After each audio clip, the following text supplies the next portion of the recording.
Sometimes we've had real pretty wins here where we did everything right, and the ball went in, and we played lights out. Today it was all about grit. I mean, Michigan State really does a great job defensively, and we have to score the ball in different ways and stop them in different ways. Obviously, hate the offensive rebounds we continue to give up, but Payne's a tough guy to keep off there.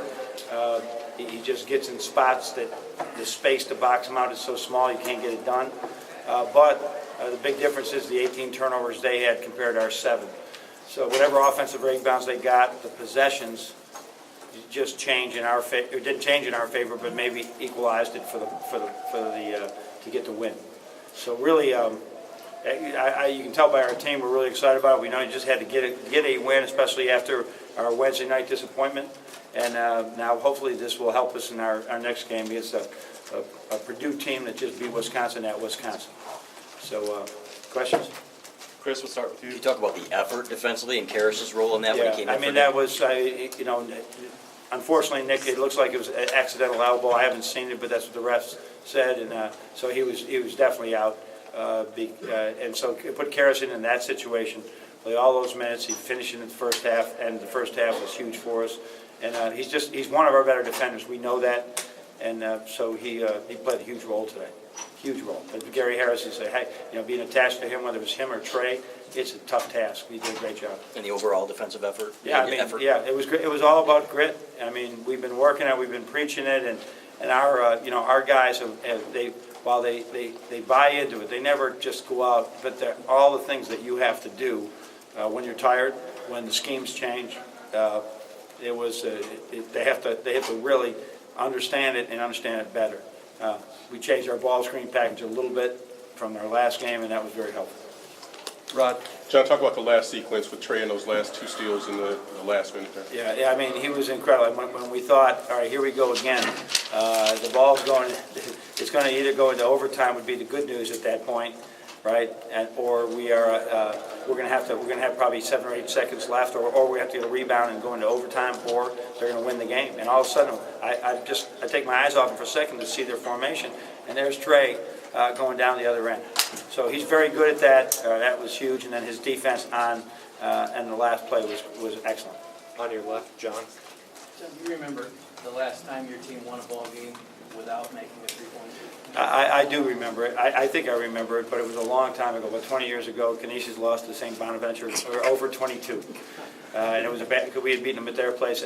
I'll never forget it, but not like this. And we were reluctant. I thought Trey sometimes over-penetrated on the turnover, over-penetrated.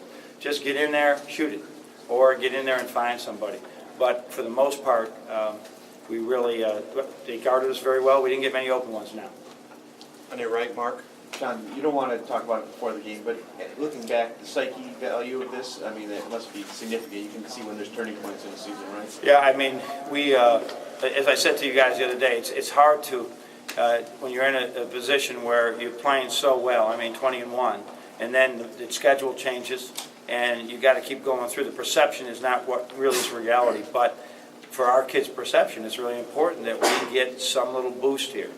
There's got to be a boost. I thought we had it. We got through it with the Illinois game. Obviously, we didn't on Wednesday.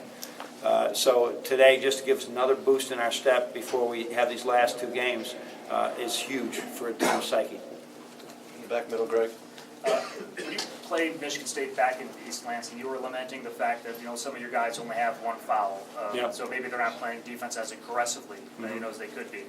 How do you feel that you guys stood up to Michigan State's physicality today? Well, there were some times with their offensive rebound we didn't do as well as we'd like to.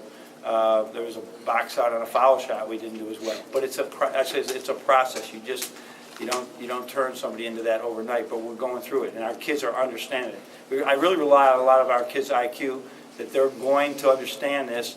Although there's a high level of intensity of practice, there's a process they got to go through. And but we were much better. We were much better than we were up in East Lansing. On your right, John, Nick. we've talked about toughness now for a good month or whatever it's been. You guys go for 12 from 3. You blow a 10-point lead. and they still win the game. How much of a sigh of relief, I guess, at this point is it that Well, they it finally got it would have been a shame to lose that one. That could have been, talk about, responding after any adversity. We haven't had a lot of adversity this year, and that's why it's magnified over this past month.